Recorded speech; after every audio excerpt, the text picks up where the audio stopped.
Obviously Argentina, Maradona থেকেই আমি Argentina. তো ছোটবেলায় তো যখন মানে ডিফলিং বুঝতে পারতাম না, তখন তো মনে হতো যে পাশ কাটিয়ে চলে গেছে। আমি তো অনেক ছোট তখন। তো ওনার এই পাশ কাটানোটা দেখেই কিন্তু আমি মনোমুগ্ধ হয়ে গিয়েছিলাম। আর সিলি একটা কথা, ম্যারাডোনাতে আছে, মেহবুবাতেও আছে, মেসিতেও আছে। এগুলো জাস্ট সিলি বিষয়, দুষ্টামি করলাম। বাট আমি প্রথম থেকেই ছোটবেলা থেকেই আর্জেন্টিনা। আর সামনে যেহেতু স্পেন আর আর্জেন্টিনা খেলা, বলতে গেলে যারা আর্জেন্টিনা জানেন, যারা বার্সেলোনা দেখে, বার্সেলোনার খেলা দেখে, যেমন আমি টুকটাক দেখি, আমি যে খুব অভিজ্ঞ তা না, এটা বলা ভুল হবে। বাট আমি যখনই সময় পাই আমি কিন্তু খেলা দেখি।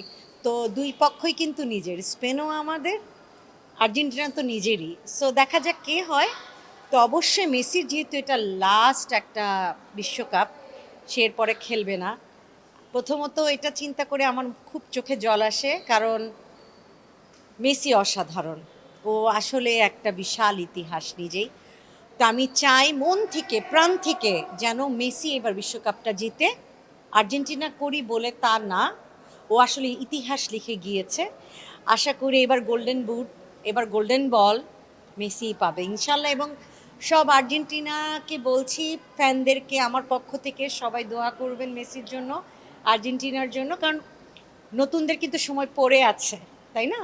তো এইটা যেহেতু লাস্ট খেলা, সবাই দোয়া করবেন যেন মেসি এবার ওয়ার্ল্ড কাপটা জিতে।